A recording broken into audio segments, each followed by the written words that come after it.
2024년 6월 거래된 실거래가는 13억 6천만 원이며 지난 11월 14억 3천만 원에 실거래됐고 25평형은 일반 분양 물량이 적어 170억 원이고 33평형은 안녕하세요. 데이터 과학으로 부동산 시장과 자산 시장을 분석하는 엑슬리서치입니다. 이번 시간에도 구독자께서 요청하신 서현동 효자촌 재건축 개발 이익을 산정해 전해드리겠습니다. 지난 시간에 분석했던 효자촌 현대아파트에 이어 임강아파트 및 삼한아파트와 통합 재건축을 추진 중인 단지에 속한 효자촌 동아아파트입니다. 지난 현대아파트 개발이익 산정 방식과 동일한 조건인 환율 리스크가 해소된 사업성 분석과 환율 리스크가 지속될 경우를 가정한 사업성 분석 결과를 비교하도록 하겠습니다. 영상 시청 전에 구독과 좋아요, 알림 설정 부탁드립니다. 효자촌 동아아파트는 1992년에 준공했고 중앙공원과 율동공원에 인접해 있습니다. 648가구가 거주 중이며 총 15개 동이 남동향과 남서향으로 배치되어 있습니다. 최고층 수는 19층이고 총괄 표제부상 기존 용적률은 187.4%, 건폐율은 18.27%입니다. 2024년 실거래가 현황을 보면 46평형 6월 대비 11월 변동률은 7천만 원 오른 5.1% 상승률을 기록했습니다.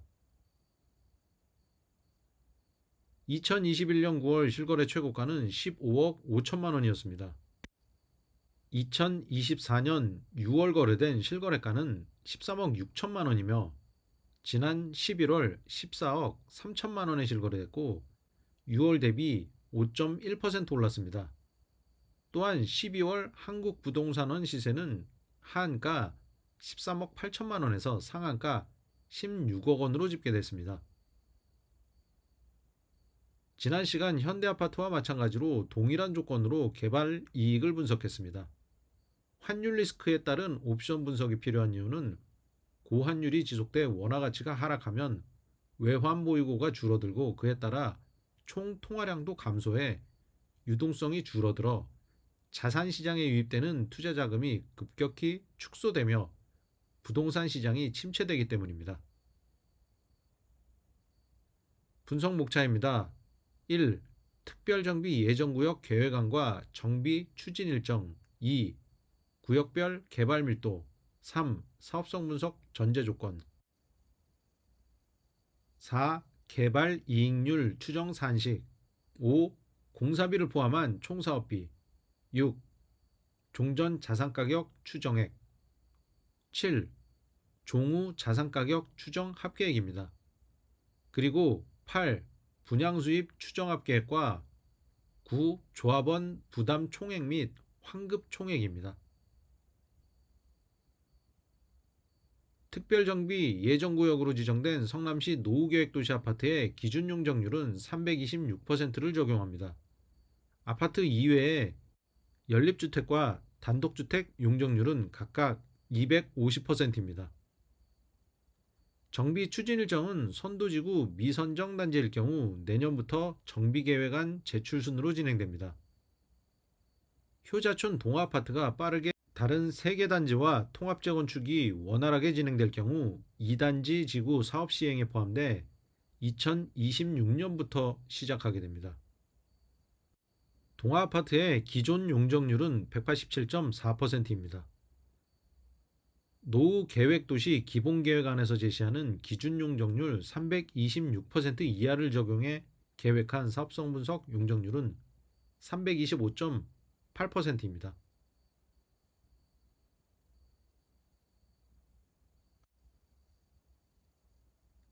(12월 26일) 2시 25분 현재 원달러 환율은 1464원으로 2008년 글로벌 금융위기 이후 최고치를 경신하고 있습니다. 지난 영상에서 설명드린 것처럼 고환율은 자산시장에 큰 타격을 줍니다. 2024년 7월 14일 1388원이었던 환율을 기준으로 1300원대까지 원화 가치가 절상될 경우, 그러니까 원달러 환율이 하락할 경우를 가정한 사업성 분석 전제 조건을 먼저 설명드리겠습니다. 계획 수혜대 수는 1050세대이고 분양 수입 증대를 위해 선호도가 높은 8가지 평면으로 계획했으며 조합원 분양가는 일반 분양가의 약 87%를 기준으로 산정했습니다. 또한 공사비는 2029년 착공을 기준으로 3.3제곱미터당 약 1,026만 원으로 책정했고 종전 자산 가격은 2024년 공동주택 공시가격의 1.7배를 적용했으며 기준 용적률 326% 미만으로 계획하기 위해 공공기업 기부 체납률을 10% 미만으로 산정했습니다. 또한 원달러 환율이 1,450원을 돌파하고 있는 가운데 1,450원의 고환율이 최소 6개월 이상 지속될 경우를 가정한 분석 조건입니다. 세대수 및 평면 유형은 동일하며 조합원 분양가는 일반 분양가의 약 93%를 적용했습니다. 왜냐하면 고환율로 인한 경제 성장률 저하, 소비자 물가 상승 가중 압력 및 리스크 프리미엄을 할인해 보정했기 때문입니다. 또한 공사비는 3.3제곱미터당 1,104만 원이고 공동주택 공시가격의 약 1.3배를 적용해 종전자산을 평가했습니다. 기부 체납률은 동일합니다. 분담금 추정 산식을 다시 설명드리면 총 수입 빼기 총 지출액에서 종전자산 총액을 나눠 비례율을 산정했습니다. 조합원 종전자산 추정 총액에서 비례율을 곱하면 조합원 권리가액을 추정할 수 있습니다. 또한 조합원 분양 부동산 분양가의 권리가액을 빼 분담금을 추정합니다. 2029년 착공을 기준으로 분양가 상한제 적용주택 기본용 건축비를 소비자 물가 상승률과 환율 리스크를 할인 및 보정해 공사비를 산출했습니다. 종전자산 추정 기준 중 환율이 하락할 경우엔 2024년 1월 기준 공동주택 공시가격의 170%로 보정해 추정합니다. 1,300원대로 환율이 하락할 경우 종전자산가격을 추정한 총합계표입니다. 2029년 관리처분계획 수립 완료를 가정해 산정했습니다. 공급면적 32평형 종전자산가격 추정액은 12억 8천만 원이며 면적별 총액은 2,470억 원이고 46평형 종전자산가는 15억 7천만 원입니다. 전체 면적 대 종전자산가격 추정 합계액은 9,092억 원입니다. 1,400원대 고환율 지속 시 종전자산가격 추정 산출 원칙입니다. 2024년 1월 국토교통부 공동주택 공시가격의 130%를 적용해 산출했습니다. 고환율 리스크를 감안한 종전자산가격 총액입니다. 공동주택 공시가격 130%로 보정했고 32평형 종전자산가격은 9억 8천만 원이며 면적별 합계 총액은 환율 하락 시 총액인 2,470억 원보다 581억 원 줄어든 1,889억 원입니다. 또한 46평형 종전자산 총합계획은 환율 하락 시보다 778억 원 낮은 2,527억 원입니다. 면적별 총합계획은 환율 하락 안정 시 합계액인 9,092억 원보다 2,140억 원이나 낮은 6,952억 원입니다. 종후 자산가격 추정을 위한 건축 설계 개요입니다. 세대수는 기존보다 402세대 늘어난 1,050세대입니다. 또한 주차대수는 2,100대로 1,291대 늘어났고 계획 용적률은 기존 187.4%에서 325.76%로 증가했습니다. 면적 배분은 분양성을 높이기 위해 33평형과 37평형, 43평형이 70% 가까이 차지하도록 계획했습니다. 환율 하락 안정 시 종후 자산가격 추정 세부 기준입니다. 산출 기준은 공동주택 공시가격 및 주변 시세를 기반으로 저희가 보유한 특허를 기반으로 재건축 아파트 기대가격 분석 모델로 추정했으며 조합원 분양가는 국토부 공동주택 공시가의 170%를 보정해 산출했습니다.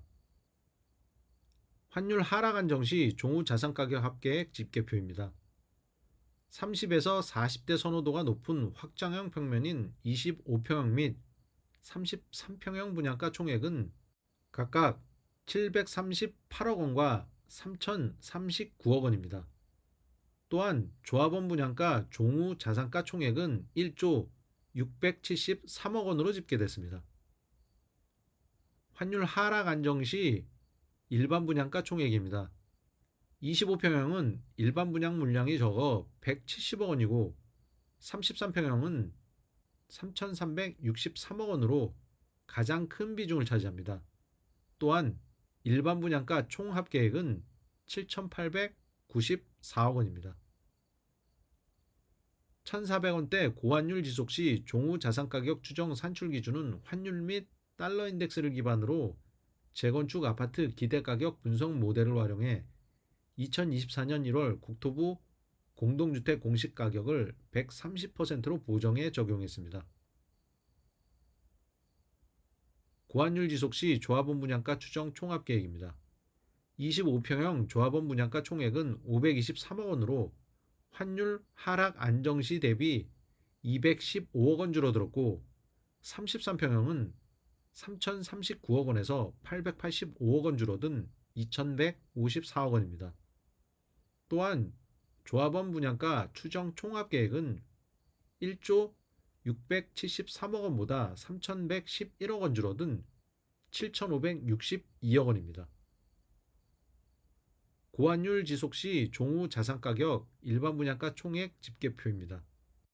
세대수가 적게 배분된 25평형 일반 분양가 총액은 112억 원이고 33평형은 2,212억 원으로 집계됐습니다.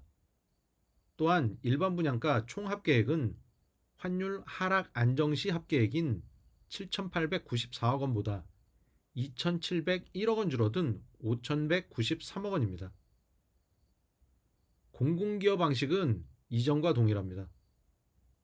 노후계획도시 정비개혁안 기준 용적률 326% 미만을 적용하기 위해선 기부 체납률을 10% 넘기지 않아야 하며 앞선 공공기여 방식에 따라 증가 용적률의 10%에 해당하는 토지가격을 현금으로 납부해 용적률을 상향할 수 있습니다. 환율 하락 안정 시 분양수입 추정 집계표입니다. 총 분양수입액은 1조 8,567억 원이고 공사비 포함 총 지출액은 8,073억 원, 조합원 종전 총자산은 9,092억 원입니다. 비례율은 115.42%입니다. 고환율 지속 시 분양수입 추정 집계표입니다.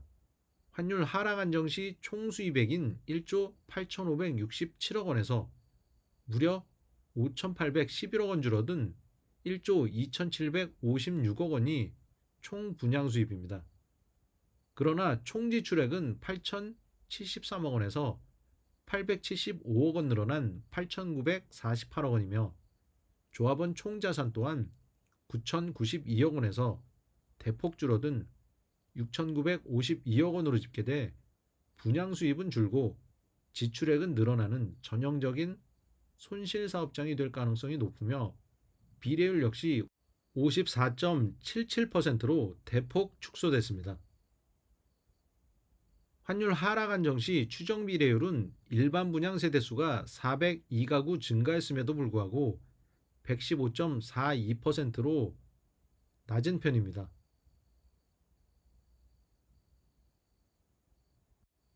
분양수입 추정 비례율은 고환율이 지속될 경우 54.77%로 더욱 낮아져 앞선 설명처럼 분양수입은 적고 지출은 넘치는 손실 재건축 사업장이 될 가능성이 높습니다.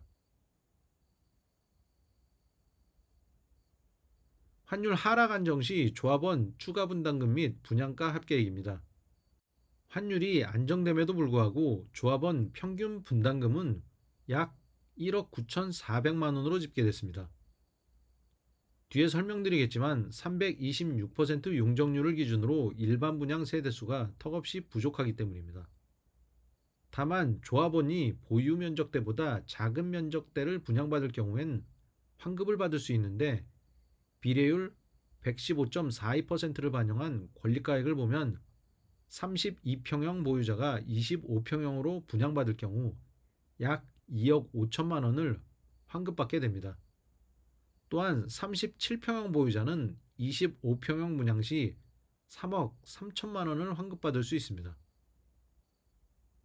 고환율 지속 시 조합원이 부담하게 될 분담금은 이전보다 급격히 늘어납니다. 비례율 54.77% 적용 시 모든 면적대 분담금 평균 금액은 6억 9,800만 원으로 7억 원에 육박합니다. 32평형 보유자가 33평형을 분양받을 경우엔 약 5억 8천만 원을 부담해야 합니다. 앞선 영상에서 분석한 효자촌 현대아파트 환급금은 환율이 하락 안정될 경우 6천만 원을 환급받을 수 있었습니다. 그러나 동아아파트는 비례율이 상대적으로 낮아 분양을 받을 경우 1억 9,400만 원을 분담금으로 납부해야 합니다. 왜 이런 결과가 나왔을까요? 용적률은 326% 미만으로 동일하지만 동아아파트의 대지 면적이 현대아파트보다 작아 일반 분양 세대수가 200가구 가까이 적게 계획됐기 때문에 환급금이 기하급수적으로 늘어난 것입니다. 결국 환급금을 받기 위해선 일반 분양 세대수를 많이 계획해 개발 이익률이 높아야 합니다. 이번 시간에는 지난 시간에 이어 효자촌 동아아파트의 재건축 사업성 분석을 전달해 드렸습니다. 과도한 랜드마크 집착이나 최고급 마감재를 무지성으로 반영하다 보면 실물 경기 침체로 인해 건설 공사비가 걷잡을 수 없이 늘어나게 돼 재건축 사업이 좌초될 수 있습니다. 노후 재건축 단지 주민들께서는 이 점 유의하셔서 재건축 절차를 진행하시기 바랍니다. 이 영상이 도움이 되셨다면 구독과 좋아요, 알림 설정 부탁드립니다. 감사합니다.